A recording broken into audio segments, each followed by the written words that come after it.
Nosotros esta noche.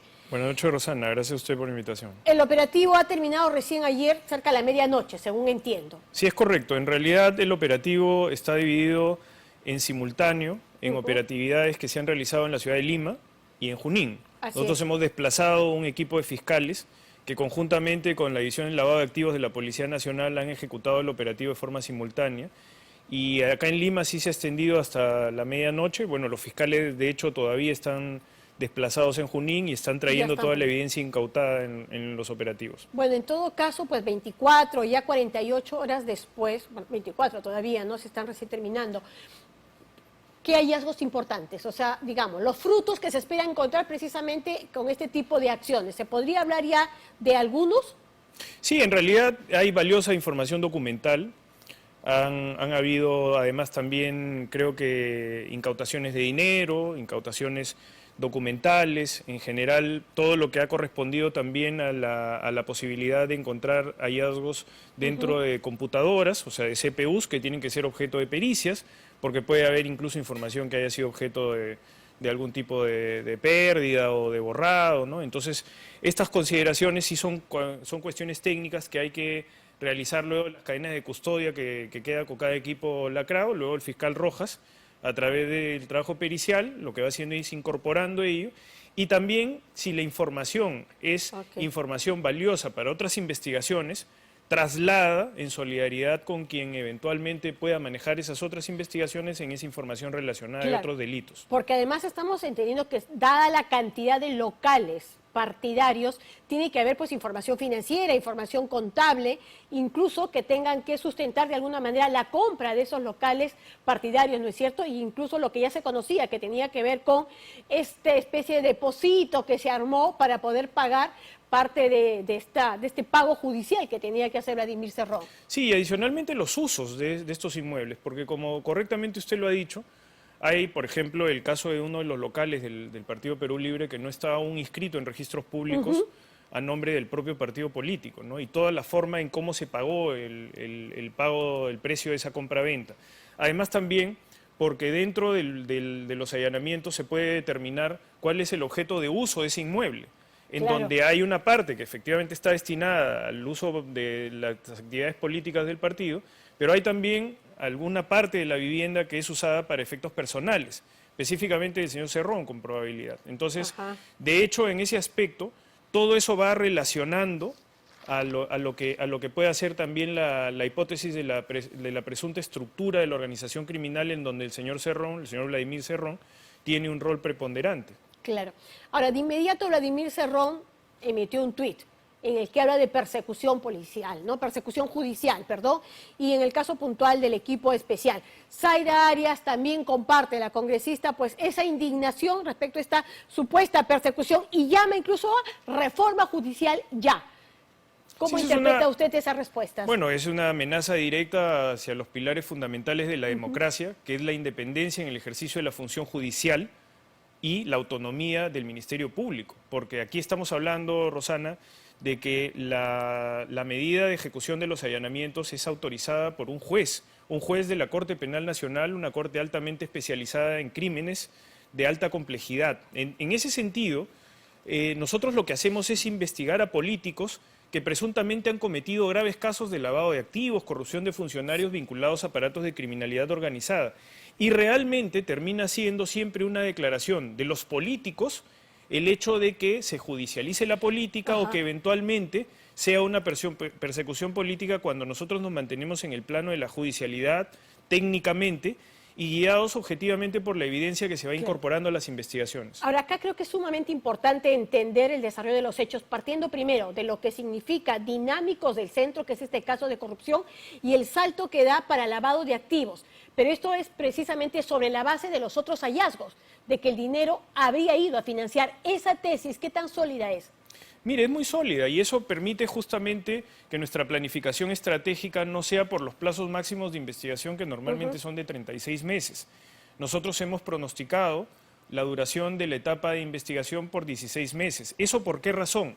Porque efectivamente hemos aprovechado toda la investigación que vino realizando la fiscal Bautista desde el año 2019 respecto a la actividad criminal previa, es decir, la fuente generadora de la plata negra que finalmente ingresa a la economía del partido y a la economía también de las personas que dirigen el partido. Entonces, ese avance de lo que es la actividad criminal previa, que normalmente habría tenido que ser abordado por la propia Fiscalía de Lavado de Activos, es un asunto que nos da un envión importante dentro del avance de nuestras investigaciones.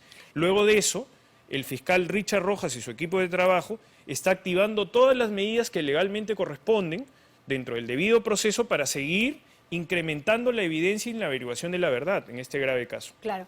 Entonces, en ese sentido, por ejemplo, cuando se han congelado algunas cuentas de Vladimir Cerrón, como se ha conocido públicamente, están vinculadas también a este esquema de lavado de activos, porque debería, digamos, proviene de este dinero sucio.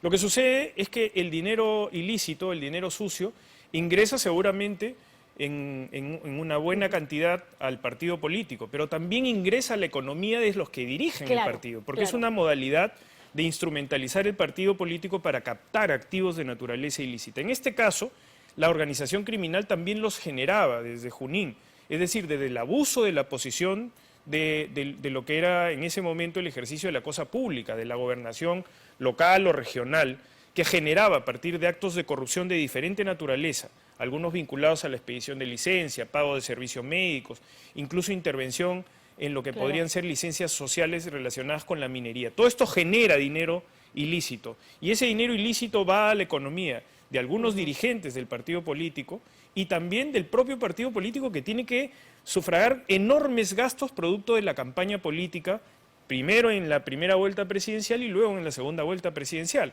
Entonces, la hipótesis de investigación del Ministerio Público es que la captación de estos recursos era vinculada efectivamente al financiamiento de campaña, pero no se descarta que los dirigentes del partido también puedan haber incorporado esos activos a sus economías particulares. Claro, y por eso, en ese sentido, hasta el momento, quien estaría encabezando, en todo caso, este grupo es solamente Vladimir Cerrón, porque hemos visto los allanamientos a locales de Perú Libre y a la casa de él, pero no de otros dirigentes de Perú Libre.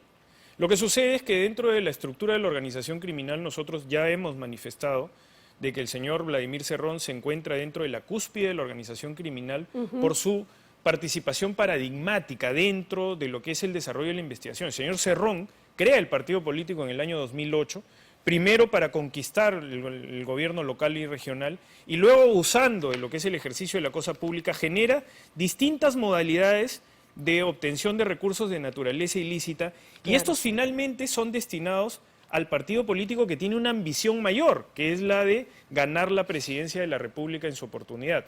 Finalmente, es lo que nosotros estamos investigando en las rutas del dinero, de cómo esa plata ingresó al partido político o a las economías particulares, y para eso hacemos un trabajo ya financiero respecto a cómo eventualmente todo ese dinero originado finalmente pudo haber ingresado a las cuentas del señor Cerrón, a las cuentas del partido político de manera clandestina.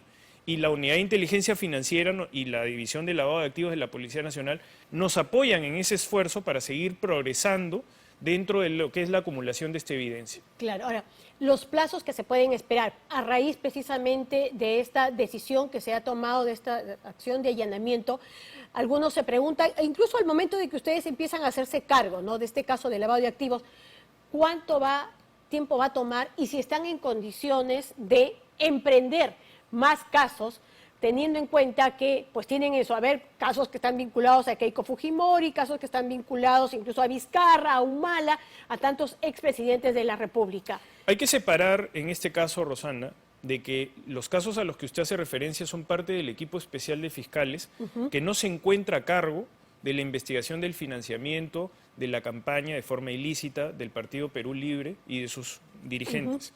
Este caso está en la división de lavado de activos, es decir, en la subespecialidad de lavado de activos, en la fiscalía del fiscal Richard Rojas, que nosotros más bien lo que hemos hecho correctamente, como usted lo refiere, hemos buscado reforzar su equipo de trabajo para generar la mayor productividad dentro de un caso de muy alto interés social, de muy alto perfil. De hecho, la proactividad del fiscal está reflejada en medidas de esta naturaleza que son respaldadas por la decisión de un juez del Poder Judicial altamente especializado, que es un juez de la Corte Penal Nacional de Criminalidad Organizada.